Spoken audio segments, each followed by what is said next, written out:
stay-at-home dad, watching Disney movies he never had. His daughter digs through all the VHS, crushing the classics in a princess dress. Informed like Scuttle, Kurt's got your ticket, making it real like Jiminy Cricket.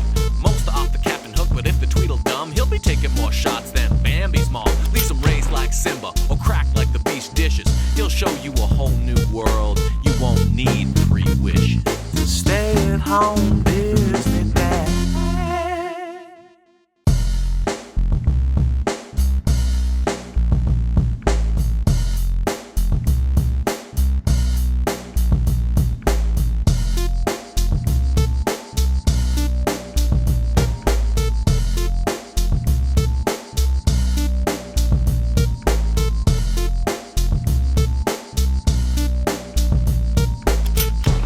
Alright, we are deep in quarantine 2020. What a weird time in history. Everyone is home in the Anderson house and the decibel level inside is off the charts, but production can't slow down. So I'm coming to you from Studio B in the garage, and I break new ground with the first ever live action Disney movie I've reviewed. I'm really excited for Haunted Mansion. Start with the classic scrolling white castle on a blue background, and they missed an incredible opportunity to do this with a Haunted Mansion outline. Welcome, foolish mortals. Floating candelabras. We start with a party and tarot cards. I'm really excited to see how far Disney will push the horror theme, and if this movie is at all connected to the Haunted Mansion ride other than just in name. The clock strikes 13, and as an avid horror fan, I'm gonna give this movie a lot of breathing room. As this is about as introductory to the horror genre for kids as something can possibly be, I'm all for this. Someone falls dead and drops a wine glass, then we see a guy hanging from the ceiling, a hanging in the beginning of a Disney movie.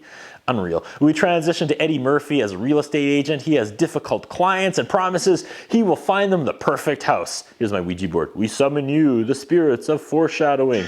Okay, the couple wants that house, but they want to celebrate with Eddie. They go out for drinks. Instead, they're dragging out the process, and Eddie's mad because he's late. Finally snaps and gets them to sign the paper. He does that deal and he's walking out when another couple grabs him and they want to buy a house from him as well. Now he's really late for his own anniversary. When he does show off, his wife is really unhappy. He says he sold 7 houses this month but missed 3 of their kids' soccer games. This is such a wonderfully inaccurate depiction of family dynamics. No soccer game is worth tens of thousands of dollars. This is one of those, sorry I missed your soccer game, but like, here's a toy I bought for you with all the extra money I made while being able to pay the regular bills, and this is the small sacrifice to make to maintain our quality of life moment. Like, you're telling me his wife would rather take that huge financial hit so he can actually get to one of those 30-minute soccer games with their kids. There's a weird scene where his son is really scared of spiders and Eddie gets a Sports Illustrated swimsuit issue and rolls it up and they argue back and forth about whacking it.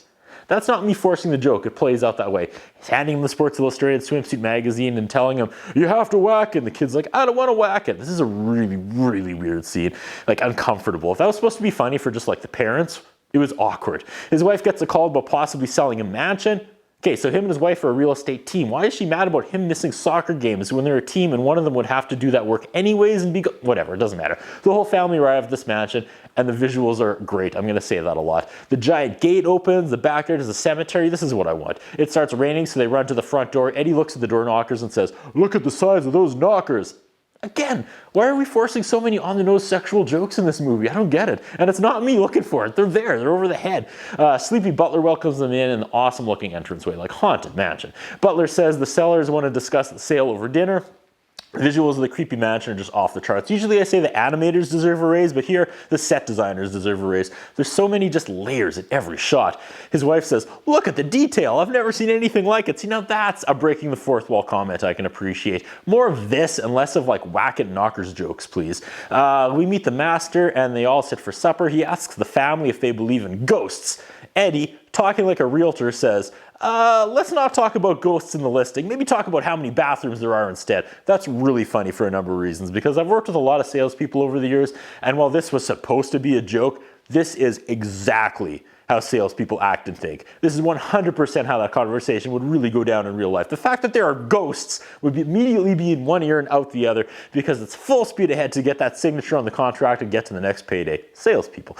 The storm gets worse and they're forced to stay the night. Creepy butler Bramsby shows them to the rooms. He's like, the kids will sleep by themselves in this creepy room, and the parents are like, all right, fine, whatever, just stick them wherever. Let's talk about getting this mansion listed already. Hashtag salespeople. Now they're fighting, the husband and wife. She's mad that they're stuck out here, but she was the one that was invited in the first place. I'm very confused by this wife character. She's very selfish. The butler summons Eddie to meet with the master. And even though they're a father or a mom and dad team, he says, "See you later, Sarah," and goes by himself. Oh, Eddie doesn't believe in ghosts. Absolutely not. The butler tells him the master is not well. He needs to leave this mansion and, quote, move on. Kids have cell phones. What year is this movie? Eddie's character is pretty reserved, and in these early scenes anyways, you can tell it's just killing Eddie Murphy as an actor to hold back. He finds a secret lever that moves a bookcase, the usual. He explores it. The kids see a floating blue orb. This is a good movie. The visuals just really move this whole thing along. The wife finds a maid and asks if she's seen her husband because her husband's missing. The maid runs off and disappears. Sarah runs into the master then. He wants to show her something. Tells her there's nothing to be afraid of. She takes the crook of his arm and off they go. What happened here, Mr. Gracie? She did. Elizabeth. Hers is the story that haunts these walls. Great dialogue. Eddie Murphy emerges from behind a giant picture after doing the look through the eye sockets of the picture. He says, "Look at these big ass termites." Wow. He walks by these busts and they all turn to face him one by one as he walks by. And after the whacking and knockers joke, they don't do anything with a collection of dusty busts. When going through a creepy dark mansion, carrying around a candelabra is always the right choice. He looks into the mirror and his skin is all weird, and then he looks away, and then he looks back and he's back to normal. Some old man finds the kids and scolds them. The maid then appears and offers them cookies and says, "They're involved." Then the butler comes and he's the bad guy because the other two hide the kids. The butler does the typical bad guy speech and explains his entire sinister plans aloud. Quote, "She was supposed to come alone, but she brought her kids and her adult husband." Eddie walks into another room and there's this green head and a crystal ball, and that's actually from the Disney World ride. Awesome.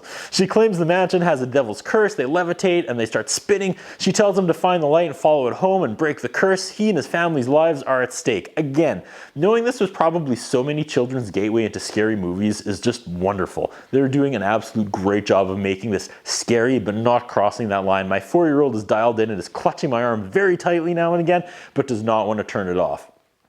He wants to leave with his kids, but the other male ghost and the maid won't let him go. The kids say they are ghosts and he doesn't believe them despite that they clearly are ghosts. Eddie's freaking out and the kids say, "Mom's in trouble." Sarah's getting the history lessons here. Elizabeth died at a young age and his grandfather's life became unbearable and he hung himself. Paw Patrol, go, go, go, Paw Patrol. Okay, Eddie says the ghost, quote, wants to get jiggy with his wife. And then they use the term "get it on with." So weird to hear. He has to find a key. The helpful male ghost takes them on a haunted horse and buggy ride through the gardens. The horse is a skeleton, and that's the skeletal horse and buggy in front of the haunted mansion in Disney World, 100%. Dad? Yeah, I see dead people. Okay, cell phones, Sixth Sense references, gotta Google what year this is. Okay, the ride was invented in 1969, the movie was made in 2003. So they based parts of the movie on the ride, not vice versa? Crazy. There have to have been recent upgrades that tied into the movie. There's no way all the hologram technology they use that coincides with this movie are more than like 10, 15 years old. There's no way. There's hundreds of ghosts in the courtyard. They're stuck here for all of eternity. Master shows Sarah Elizabeth's unworn wedding dress. He's charming Eddie's wife. Someone could really recut the footage of this to be a decent proposal audio trailer. We get the barbershop quartet busts. They are not helpful to finding the key, and Eddie gets annoyed. "All right, your harmonies are tight and all, but we need to find that mausoleum because the key is inside." They sing back everything Eddie says, and that was a fun little segment. There's a warning on the mausoleum. They open the door, and Eddie goes inside by himself. He has this giant torch, and everything is just awesome. He descends into the darkness. This is what I want. His daughter runs in after him after all. They find a giant casket. I know I'm a broken record, but these sets and locations are incredible. Every room is gigantic. The walls look so far back in the distance. They open the casket. There's a skeleton, arms crossed, holding a key. Eddie wrestles the key out of his dead hands. And as they're walking away, the skeleton sits up like the Undertaker behind them. He drops the key and sends his kid to find it as he fights the skeleton. He knocks the dead guy into the pond, and then he's all proud of himself, and he tells his kid to take your time finding the key as everything is under control. Then every skeleton in every casket comes to life and starts taking off after them. This is terrifying. I check my child. She's okay. They get the key and try to escape, but the main latch is now closed and it's covered with spiders, which is what the Wacket kid is the most scared of, but they yell at him enough that he finally conquers his fear of spiders and opens the door. They escape. They have the key. The floating orb head says, "First, you need to find the trunk." The trunk! They argue back and forth. "You didn't say anything about a trunk." "Hey, I just work here." The scene is actually really funny. It's a great comedic distraction after that terrifying skeleton scene. In the next room, they find the trunk. Inside is a bunch of junk, but he finds a red letter that was actually written by Elizabeth. Turns out she did want to marry the master and didn't kill herself. The butler shows up and he's the bad guy. He killed Elizabeth. You serious? The butler did it? That's a good line. The butler killed her because he had to protect the house and didn't want the master running away with Elizabeth. The master must never know. He poisoned her drink. That was the scene at the beginning with the hand falling and the dropping of the wine glass. Eddie says, "You're a real cold dude." His kid says, punch his face in. The butler says the master's pain must end. The master will marry Sarah and the curse will be broken. Eddie tried punching the ghost. The blows go through him. The ghost pops the kids into a trunk. He picks Eddie up by the throat and throws him out the window, and he lands on his car. He looks up and all the shutters slam shut, locking Eddie out of the mansion. We see the dancing ghosts, which are in the NES Magic Kingdom game, Haunted Mansion part, and in the Haunted Mansion itself. Awesome. This is solid gold. Master tells Sarah she's Elizabeth, and she's like, no, I'm not, and runs away. Master tells the butler that's not her, and the butler says it is and continues on with the plan. Outside, Eddie tries to bust back into the mansion, but it's locked shut. This is a tight little script. Evil butler wants her to put on her dress, like the wedding dress. She screams, she's not Elizabeth. He shows her kids locked in a trunk and basically says if she doesn't go through with the wedding, something bad is going to happen to her kids. Again, script, great. Disney doing a ghost movie and none of this is eye-rolling? Amazing. Butler ghost threatens the other ghosts and maid, and we get, here comes the bride on a creepy organ and she makes the walk in her wedding dress. For the first time in this journey, I feel legitimately ripped off that I haven't seen this movie until now. This is a fun, spooky little story. Eddie has given up and the crystal ball head scolds him, "You try and you fail, you try and you fail. The only time you really fail is when you stop trying." Damn. Eddie gets pumped up and goes all Army of Darkness and speeds his car towards the mansion. The crystal ball head is riding shotgun wearing a seatbelt. That's really funny. The car smashes through the wall and he's inside. The wedding is going forward as Eddie charges towards the ceremony, but the coats of armor come to life and attack him, and we get some great action fight scenes here, cutting back and forth between that and what's happening at the wedding. He gets to the trunk, he frees his kids. Back at the wedding, we get to the classic "if anyone has any objections" line, just as Eddie and the kids bust in. Eddie tells the master Elizabeth didn't kill herself, the butler killed her. Her name is Sarah and she's from New Jersey. I don't know why, but that was really funny, saying she's from New Jersey. He says, "Kill me if you will, but then I'll just be whooping your ass on the other side." I can't tell if he's channeling Will Smith or if Will Smith made his entire career channeling Eddie Murphy. He shows the master the note written by Elizabeth and the jig is up. The butler says, damn you all to hell!" And ghost and fire explodes around everything. Evil butler grabs Eddie and almost sucks him down into hell, but master saves Eddie. Butler gets sucked into hell and all the ghosts and fire are gone. Everything is back to normal, but Sarah is dying because I guess she drank poison. The floating blue orb then appears. Is this Elizabeth? The blue orb levitates dead Sarah and she hangs in the air in the crucifix pose. Elizabeth has indeed inhabited Sarah's body and talks to the master. Then they kiss and Eddie looks to his kids and says, that man isn't really kissing your mommy. Really funny. They really figured out the humor in the second half of this movie. Whomever Master is, he's like a poor man's Billy Zane though. Master's happy and gives them the deed to the house and tells them to do whatever makes them happy with it. Ghost Master and Ghost Elizabeth float away. Good Ghost and Ghost Maid rush to catch up.